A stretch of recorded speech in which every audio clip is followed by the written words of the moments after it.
pode dizer que Ele é santo nesta noite? Ou nós estamos em adoração ao Rei dos Reis, ao Senhor dos Senhores, ou Salvador do mundo? Ou só Ele é santo, santo, santo, ou Ele é santo para sempre. Oh, aleluia.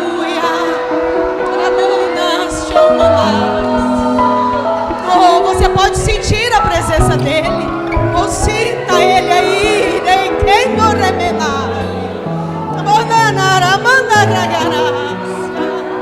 Oh, Santa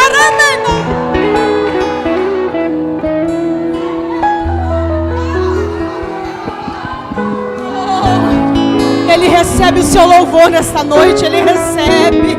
Quantos são gratos pelo nascimento do Rei dos Reis?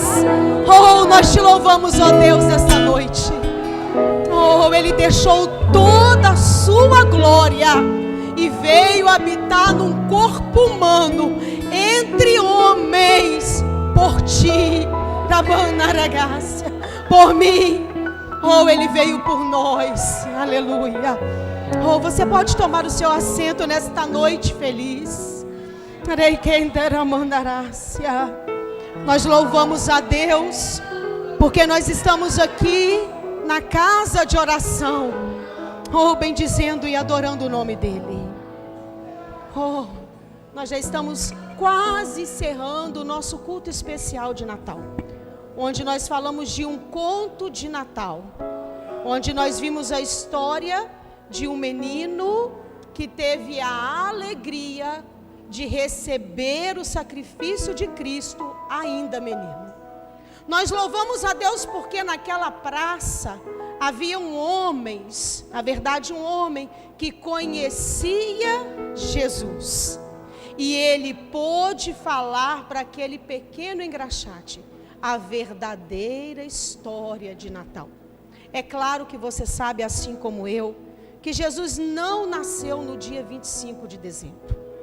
Bem provável, toda certeza, que Jesus não nasceu no mês de dezembro. Mas sabe de uma coisa? Ele nasceu, aleluia.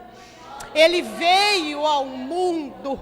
E se o mundo escolheu essa data para fazer menção desse grande presente de Deus, nesta data, nós que somos cristãos, que reconhecemos a soberania dEle, vamos falar ao mundo nesta data que Jesus é o Salvador do mundo.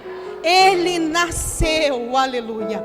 E eu queria compartilhar com você, em rápidas palavras, mais um trechinho aqui da palavra do Senhor. Lucas, o capítulo 2, nós vamos ver mais uma vez, em leitura bíblica, o que aconteceu em um dia muito especial. Lucas, o capítulo 2, o versículo 7, aleluia, vai nos dizer assim: e deu à luz ao seu filho primogênito, e envolveu em panos, e deitou-o numa manjedoura, porque não havia lugar para eles na estalagem. E aí o versículo 7 de Lucas capítulo 2 diz assim: e deu à luz a seu filho primogênito, e envolveu-o em panos, e deitou numa manjedoura, porque não havia lugar para eles na estalagem. E eu queria meditar com você nesse versículo, ainda por um breve momento. Nós vamos ver aqui o doutor Lucas, relatando aqui o nascimento de Cristo, assim como nos outros evangelhos. O doutor Lucas foi aquele que mais falou em detalhes deste momento especial, porque ele não fora discípulo de Jesus, mas ele foi um companheiro de Paulo. E aí nós vamos entender pela história que no momento em que Paulo, depois das suas viagens missionárias, está preso em Cesareia, o doutor Lucas vai andar pelaquela região. Ele vai visitar os discípulos que andaram com Jesus. Ele vai visitar Maria. Ele vai fazer uma pesquisa. Ele vai perguntar como fora quando Jesus estivera na terra. E aí ele colhe os dados, ele anota, para depois vai ficar tudo registrado para nós no Evangelho de Lucas. Por isso que o Evangelho de Lucas tem detalhes que os outros evangelhos não têm. Por isso Lucas é tão meticuloso, cuidadoso em deixar registrado qual o ano que se deu este acontecimento, para depois os historiadores conseguirem datar. Você sabe que Jesus nasceu provavelmente de 6 a 4 anos antes da data que é colocada pelo seu nascimento? E Lucas fez questão de deixar isso registrado para depois os historiadores virem confirmando. Ele coloca esses detalhes e ali no versículo 7 que nós lemos, já está no finalzinho da gravidez de Maria. Maria, ela sai da sua cidade, Nazaré, com o seu filho, com o seu marido, grávida, para cumprir uma ordem de César, para irem se alistar lá em Belém. Era uma caminhada de 3 dias, e Maria estava já no final da sua gestação. Olha só que coisa linda, eu sei que você já prestou atenção nesse detalhe da história. Maria está grávida no final da gravidez, e aí para se cumprir uma profecia bíblica de Miqueias capítulo 5, versículo 2, Deus coloca no coração do imperador de Roma uma ordem, para que todos fossem se alistar na sua cidade de descendência, na sua cidade natal. Olha Deus governando a história, olha Deus no controle de tudo. E você que está aqui nesta noite, por que está desanimado, ou cansado, ou sobrecarregado? Sabe, Deus está no controle da sua vida. Se Deus moveu o coração daquela época do homem mais poderoso do momento, o que Deus não pode fazer a seu respeito? O que Deus não fará por você? Eles saem e vão até Belém. Só que aí todos foram, todos os judeus foram. Cada um para a sua terra, para a sua cidade natal. Belém estava muito cheia. Estava sem caber todas as pessoas que chegavam. E aí José vai bater de estalagem a estalagem, pedindo para que eles passassem aquela noite, mostrando o estado da sua esposa. Ninguém tinha lugar para eles. Lembra que nós lemos na parte final do versículo 7? Ninguém tinha lugar para os receber. Nós vamos ver na sequência do versículo que alguém, como foi dito na nossa peça, talvez vai oferecer um cômodo da casa, uma parte inferior, que era destinada aos animais, que guardavam os animais de noite. Alguns vão dizer que não, nem isso lhes fora oferecido. Eles foram para o campo, acharam uma gruta onde os pastores guardavam as ovelhas, o seu rebanho durante a noite. O fato é que Jesus foi estar no momento do seu nascimento no lugar onde só animais estavam. Por quê? Porque a cidade de Belém não estava preparada para receber o Salvador. A cidade de Belém não estava percebida, não estava dando conta da situação. A cidade de Belém estava preocupada em cumprir ordem, em fazer com que todos se alistassem, que tudo desse certo, segundo a ordem do imperador. Sabe, a cidade de Belém é como nós, algumas vezes da nossa vida. Nós que conhecemos Jesus, que já o recebemos como nosso Salvador, às vezes não estamos preparados para Ele. Às vezes as portas se fecham para Ele. Às vezes Ele vem, Ele quer encontrar lugar, mas não acha. Ninguém na cidade de Belém estava atento à profecia de Miqueias. E tu, Belém Efrata, pequenina entre as milhares de Judá, de ti virá aquele que será o Senhor de todos.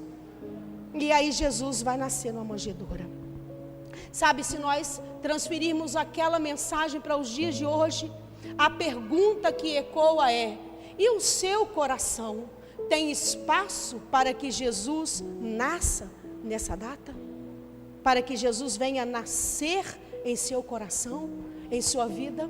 Aí você pode me dizer assim: mas nós todos que estamos aqui somos cristãos. Todos nós já deixamos Jesus nascer, já recebemos o seu sacrifício, já temos parte com Ele, já estamos andando no seu caminho. É verdade, e glória a Deus por isso, porque nós já o recebemos como nosso Salvador. Mas se você seguir aí as páginas da sua Bíblia e chegarmos no versículo mais adiante, ainda no capítulo 2, nós vamos chegar no versículo 39. E aí vai dizer assim: e quando acabaram de cumprir tudo segundo a lei do Senhor, voltaram a Galiléia para a sua cidade de Nazaré. E o menino crescia, se fortalecia em espírito, cheio de sabedoria, e graça de Deus estava com ele. Ora, todos os anos iam seus pais a Jerusalém à festa da Páscoa. E tendo ele já 12 anos, subiram a Jerusalém segundo o costume do dia da festa. E regressando eles, terminando aqueles dias, ficou o menino Jesus em Jerusalém, e não souberam os seus pais. Sabe, quando nós chegamos aqui nesses versículos, ainda no capítulo 2, nós vamos ver que aquele menino já não é um menino, é agora um adolescente de 12 anos. Os seus pais, eles são obedientes à lei mosaica. A ordem era que os judeus tinham que sair de todas as cidades e irem a Jerusalém pelo menos 3 vezes ao ano. E na festa da Páscoa era onde as pessoas mais iam a Jerusalém cultuar a Deus. Maria, José, com Jesus de 12 anos, vai a Jerusalém para cultuar a Deus lá no templo, na festa da Páscoa. E quando eles estão cultuando, oferecendo sacrifícios, onde a multidão adora, eles cantam salmos, cordeiros são sacrificados, o holocausto é queimado, a fumaça sobe, e acaba aquela semana de festa. Maria e José recolhem as coisas e voltam à sua cidade de Nazaré. Só que aí o que acontece? Jesus fica no templo. Sabe, quando eu leio essa passagem, eu vejo que Maria já tinha recebido Jesus assim como nós. Maria recebeu a visita de um ser celestial. Ela viu e ouviu um ser angelical. Ela sabia quem era aquele menino que ela amamentou, que ela acordou às noites, que fora com ela até o templo em Jerusalém. Ela sabia quem era Jesus. Mas aí depois, quando acabou a festa, Maria deixou Jesus no templo. Maria perdeu Jesus no templo. E muitas das vezes, você pode concordar comigo, nós estamos na casa de oração, no momento de festa, cultuando a Deus, acaba o culto, a gente vai embora e perde Jesus dentro do templo. Você cultua, você levanta a mão, você adora, o pastor dá a bênção apostólica, você vai e Jesus fica aqui.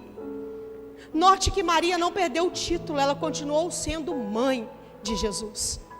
Você não perde o título de cristão quando você deixa Jesus aqui, você só perde Jesus. E essa é a parte mais difícil. Sabe por que nós continuamos levando a vida, Simone? Maria andou, a Bíblia vai nos dizer, a caminhada de um dia, sem perceber que Jesus tinha ficado no templo. Talvez você esteja andando 10 anos, 20 anos, 2 meses, um dia, e nem percebeu que Jesus ficou aqui. Sabe, depois que ela percebe, olha só como que acontece. Depois que ela percebe, procura e não acha Jesus, ela fala, nós temos que voltar. Aí tem que voltar novamente, caminhada de um dia, para poder pegar Jesus novamente. Não perca Jesus, irmão. Não deixa Jesus no templo. Vai para casa, leva ele junto. Porque senão depois você tem que voltar. Tem que chutar pedra de novo. Tem que bater poeira dos pés. Tem que carregar bagagem de novo para achar Jesus lá no templo. Aí ela volta, de passado 3 dias, ela acha Jesus. Glorificado seja Deus que ela achou Jesus. Aonde? No mesmo lugar que ela tinha deixado Jesus. Oh, aleluia. Sabe, algumas vezes nós vamos deixar Jesus aqui no templo. Mas tem vezes que nós vamos sair com Jesus do templo. Vamos levar Jesus para casa. Só que aí que quando chegar na nossa casa, nós vamos perder Jesus. É Bíblia. Sabe, Jesus foi à cidade de Betânia, ele ia lá sempre, na casa de Marta e Maria e Lázaro. Nesta feita, Jesus chega, os discípulos também, ele se assenta para ensinar o que Maria faz, se assenta aos pés de Jesus. E Marta está preocupada com muitas coisas. Coisas lícitas, coisas certas, em servir a Jesus. Mas só que não era prioridade. Prioridade, irmão, é Jesus. Aí aonde Marta perde Jesus? Dentro da casa dela. Jesus está lá, irmã Aline. Sabe, Jesus vai com você. Jesus entra a porta dentro da sua casa. Aí você fica distraído com tantas coisas, preocupado com tantas coisas, tão atento à tecnologia, ao celular, às coisas da mídia. O tempo passa e Jesus está perdido dentro da sua casa. Maria está atenta, Marta não. É ou não é verdade? Quantas vezes esse ano você perdeu Jesus dentro da sua casa? Você acordou, pegou o celular e foi rolando tela, e foi subindo tela. Você vigiou a vida de todo mundo no Instagram. Você viu muitos vídeos no YouTube. Você até ouviu um hino tocando no seu celular, mas a sua mente estava em outras coisas. Aonde estava Jesus? Perdido dentro da sua casa. Nós perdemos Jesus no templo. Nós perdemos Jesus dentro da nossa casa. Sabe, tem uns ainda que vão caminhar com Jesus durante toda a sua vida. Serão servos, discípulos. Mas por causa dos seus próprios prazeres, da sua própria vontade, do seu desejo carnal, vai perder Jesus no final da caminhada. Quem foi? Judas Iscariotes. Foi escolhido a dedo. Serviu a Jesus. Sentou na mesa. Ouviu as mesmas palavras que todos os outros, sabe, viu os mesmos milagres que todos os outros, mas no final da caminhada, o seu desejo carnal, a sua ganância, a concupiscência da sua carne, fez com que ele perdesse Jesus. Nós temos que ser como Paulo, guardar o bom combate, guardar a carreira, combater o bom combate, guardar a fé. Não perder Jesus na caminhada. Não troque Jesus, irmão, por bênção financeira. Não troque Jesus por desejo carnal. Não troque Jesus por um cargo mais alto no trabalho. Não troque Jesus por amizade. Não troque Jesus por 30 moedas de prata. Não troque, não perca Jesus na sua caminhada. Quando não perdemos Jesus no templo, podemos perder Jesus em casa. E se não perdemos Jesus em casa, temos que ter o cuidado de não perder Jesus durante a nossa caminhada. Morrer firme junto dele. Sabe, há alguns momentos, e eu já encerro, que nós não perdemos Jesus no templo, nem dentro da nossa casa. Estamos combatendo o bom combate, sabe, guardando a fé, terminando a carreira. Mas há coisas na nossa vida que vêm de repente, abatem a sua fé, te tiram do foco e você perde Jesus. Com o vento que sopra muito forte. Foi Pedro. Pedro está caminhando com Jesus, está firme em Jesus, está olhando para Jesus. Aí ele está lá no barco, no meio de uma tempestade. Jesus vem caminhando sobre as águas e ele fala: Pedro, vem. Pedro vai, está confiando. Mas quando está andando no meio da tempestade, perde Jesus. E aí começa a afundar. Não importa o que está acontecendo na sua vida. Não importa como o vento sopra. Não importa o que está acontecendo. Não perca Jesus. Continue com Ele. Continue firme com Ele. Sabe a coisa mais linda é que nós vamos ver? Que Pedro, ele vai perder Jesus nesse momento. Ele vai ficar de pé. Oh, aleluia. Jesus vai levantar Pedro sobre as águas. Pedro vai continuar mais um pouco com Jesus. Aí agora Jesus chega no seu último momento na terra. E aí o que vai acontecer? Ele vai falar: Jesus, eu sou contigo até a morte. Pode confiar em mim. E aí naquele momento Jesus vai falar: Pedro, antes que o galo cante, você vai me negar 3 vezes nesta noite. Pedro estava cheio de si. Não sejamos cheios de nós mesmos. Sejamos cheios da graça dEle, da força dEle. Pedro disse que não negaria, o galo canta, Pedro nega. E aí alguém vai chegar e vai dizer: olha, você não é daquele que andava com ele? Aí o que Pedro vai fazer? Não, eu não sou daquele. Sabe por quê? Porque Pedro está trocando Jesus pela pressão das pessoas que o cercam. E muitos de nós trocamos Jesus por causa da nossa amizade. Trocamos Jesus porque podemos ser apontados, podemos ser criticados, podemos ser identificados como cristãos. Pedro perdeu Jesus porque a multidão que estava à volta dele não cria em Jesus. Aonde você está? Cuidado com a multidão que te cerca, porque ela pode fazer você perder Jesus por pressão.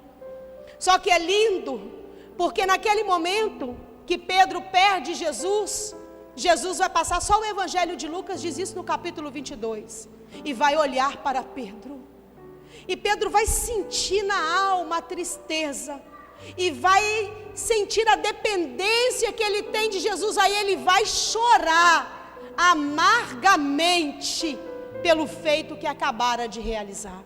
Nesta noite, nós cantamos que Ele é santo para sempre, e nós louvamos o nome dEle. Sabe por quê? Porque se você já deixou Jesus no templo, porque se você já deixou Jesus em casa, porque se você já deixou Jesus por causa da intempérie da vida, porque se você já deixou Jesus por causa da pressão da multidão à sua volta, é noite de encontrarmos Jesus novamente. Lembra que Maria encontrou Jesus no templo? Jesus não sai do lugar que você deixou. Ele fica te esperando ali. Sabe, nós cansamos, mas Jesus não. Apocalipse capítulo 3, versículo 20. Põe no telão para a gente encerrar.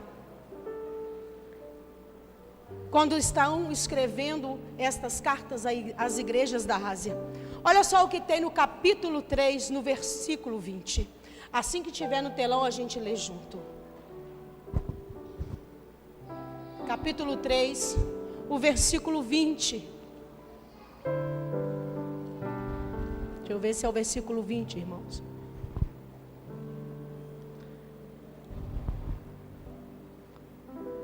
Versículo 20 do capítulo 3. Diz assim, ó, depois vocês olham lá. Eis que estou à porta e bato. Se alguém ouvir a minha voz e abrir a porta, entrarei em sua casa. E com ele cearei e ele comigo. Talvez você nunca tenha percebido a importância desse versículo bíblico. Sabe, ele inicia dizendo assim, olha, eis que estou à porta. O verbo estou ali está indicando um ato contínuo, uma ação de estar esperando. Jesus está onde? À porta da sua vida, do seu coração. Jesus está parado esperando. Jesus jamais vai entrar à força na sua vida. Jesus jamais vai arrombar a porta do seu coração. Jesus jamais vai obrigá-lo a recebê-lo em sua casa. Eis que eu estou à porta E o que Ele faz? Ele te chama, Ele bate, Ele grita pelo seu nome, Ele olha para você, Ele te espera. E aí continua dizendo: se alguém ouvir, tem que estar atento. Pode ser esta noite o chamado dele para você. Aí só basta ouvir? É claro que não. Aí vem a sua ação. Se alguém ouvir a minha voz e abrir a porta é com você. O mais difícil Ele fez. O que você tem que fazer? Só abrir a porta. Se você fizer isso nesta noite, sabe o que vai acontecer? Ele vai entrar na sua casa. Ele vai entrar na sua vida. Ele só vai entrar, aleluia, e ficar lá parado, jovens, não. Ele vai entrar e vai dizer: e com Ele, e com Ele cearei. Jesus vai ter intimidade contigo. Sabe, Jesus vai ter contato com você. Jesus vai ter cuidado, irmã Luzia. Sabe, Jesus vai ter abraço. Jesus vai ter bálsamo. Jesus vai ter bênção. Jesus vai ter conquista. Só vai ter isso tudo se você ouvir, abrir para que Ele entre. Nesta noite, se você perdeu Jesus em algum lugar, é a sua oportunidade. Lembra como foi o final da peça? Como eu faço para encontrar Jesus? Ele não quer homens ricos, importantes, sábios dessa terra. A única coisa que Ele quer é o seu coração. Tão somente o seu coração. E nós louvamos a Ele nesta noite. Agora o pastor Josafá vai assumir o microfone. Sabe, ele ainda vai continuar ministrando aos nossos corações. Então nesta noite, depois os irmãos vão cantar de novo, né, irmã Beth? E esta noite é a sua oportunidade de encontrar Jesus novamente. Amados, a paz do Senhor Jesus.